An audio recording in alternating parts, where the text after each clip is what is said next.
In number three says create a graph from your table in part 1.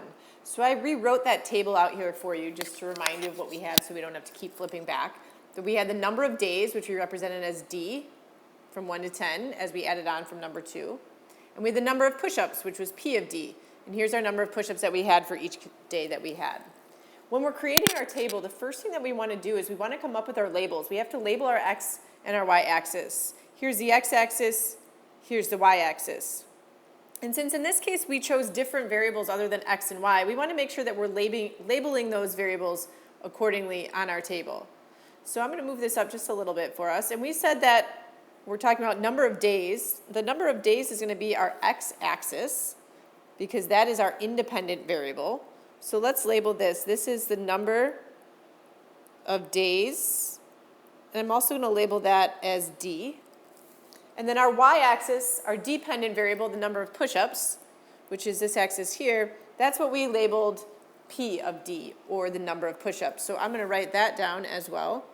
So this is going to be our number of push-ups. And we said that was P of D. It's very important that you label your variables or your axes so that we know which one represents which. Then we have to come up with a scale for our numbers on our axes. So if we look at our number of days, we're going from 1 to 10. And if we count all our little tick marks here, we should be able to label each one going up by ones. So let's go ahead and do that. So we can go, this is 1, 2, 3, all the way up to 10. And then if we take a look at our P of D scale, we're going from 3 all the way down to 21. We do not have 21 tick marks, so we don't have to go up by 1 just because we went up by 1 on our x-axis. So instead, let's go up by 2, should get us to 21. And you can pick whatever scale you want. You want to just maximize your graph as much as possible so that you have a good picture of what's happening. So we'll go up by 2. So this would be 2, 4, 6, 8, 10, 12, 14, 16, 18, 20, and 22. And then we want to plot our points. So we're going to take a look at our table here. And our first point that we have is we have one day, we have 3 push-ups, which you can think about as an ordered pair, which would be an ordered pair of 1,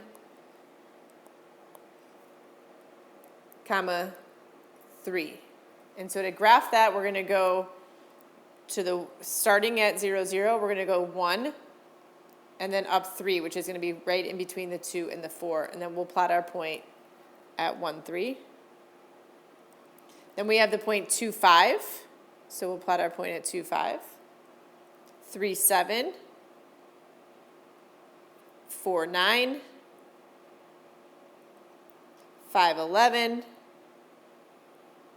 6, 13, 7, 15. And we'll work our way all the way up to 10. So we've got 8, 17,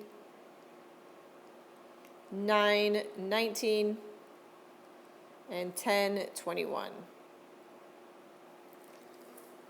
So now as we take a look, we have all these points. We are not going to connect these points because he is not doing his push-ups consistently throughout the day. He's doing the push-ups once and then stopping and then doing them again. So we're going to leave these points disconnected. Another thing that I want you to notice is that we formed a straight line, and we talked about in number 1 that this was an arithmetic sequence. So again, let's just write that down so we recognize that word. So this is an arithmetic sequence. And another thing that we talked about in questions 1 and 2 is that we were going up by 2 each time. So going up by 2 each time, that addition is our common difference. So we can say that the common difference here is 2. And again, we're now thinking about arithmetic sequences are a straight line.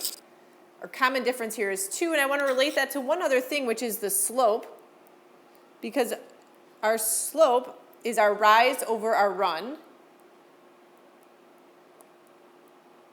And if we look at our slope, and I'm going to draw it in here, if I go from point number 1 to point number 2, what's happening is I'm going up 1, 2, and I'm going over 1. So my rise over my run for my slope is 2 over 1.